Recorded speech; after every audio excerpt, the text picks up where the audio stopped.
waraysiga madaxweyne xasan sheekhaan daawaday uu la yeeshay wiilka oo dawan TV iskale calnur uu la yeeshaan daawaday madaxweynaha waa loogu tiro waraysiga laakiin pointiyo su'aalo muhiim ah inuu weydiiyo madaxweynuhu inkastoo dee oday mataqaan reerka uu yahay oo wax walba lagu dhiiri karin haddana markii uu madaxweynuhu yiri rag hub wataa wadooyinka soo istaagay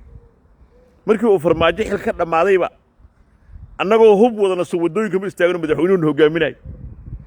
hubku soo ma ahayn xalka farmaajo kursigaan ugu ridnay geeray aan ku qorinay 10 iyo hubkii qoryuhu maxay dhaamaan okay qodobka ku saabsan Cabdullaahi Maxamed Nuuri madaxweynuhu waxa way lacag la isku haysto weey qodobkaas anagii sheegay qodobka lacag la isku haysto weey hubka hadartaan macawsleydu ay wateen markuu soo hor waxa madaxweynuhu ka yimid oo lacag la isku haystay 4 milyan horaan kugu lahaa iyo waxa soo dagaalkaas halkaas oo orto quseeya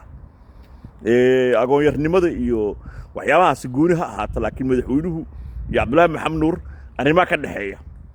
waraysiga okay waraysiga ku laabto marka sheekada waraysiga madaxweynaha ku laabto very interested waxa ka ahaa waraysiga madaxweynuhu qaybta uga hadlay Israa'iil iyo Soomaaliland very interested ahayd si geesinimo loo sheegay inuu da' yahay wuxuu kala jecel yahay si jirin qodobkaas qodob oo kirid lagu siina waxa arrimaha kale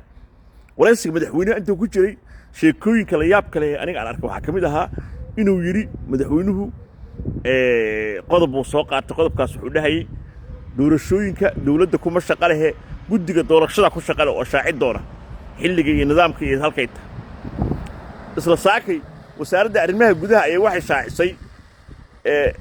doorashada gobolka Banaadir goortay dhacayso halka guddiga doorashooyinka laga sugay inay shaaciso wasaaradda arrimaha dibadda gudaha ayaa ku dhawaaqday cali xoosha yiri 5 bisha ee dhacaysa doorashadu marka xagga laga fiiriyo marka away muhiimadu interview madaxweynuhu markaad fiiriso arrimaha dhulka ah soo laabanaya dhulka wax laga weydiiyay madaxweynuhu miyuu si jirin dhul shacabku lahaayeen oo niman ganacsataa qaateen oo dadkii lahaana laga kiciyay oo ku intifaacsan oo boos laga siin waaya warqadda noolo oostada madaxweynaha waxa ku qoran saan ku qoran laakiin arrimo kale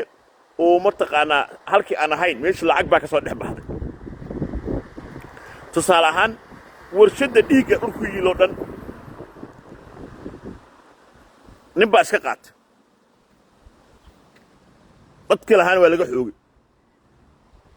xitaa inay gataan waa loo diiday marka waxaan ka hadlaynaa issue badan oo ku saabsan arrimaha waraysigu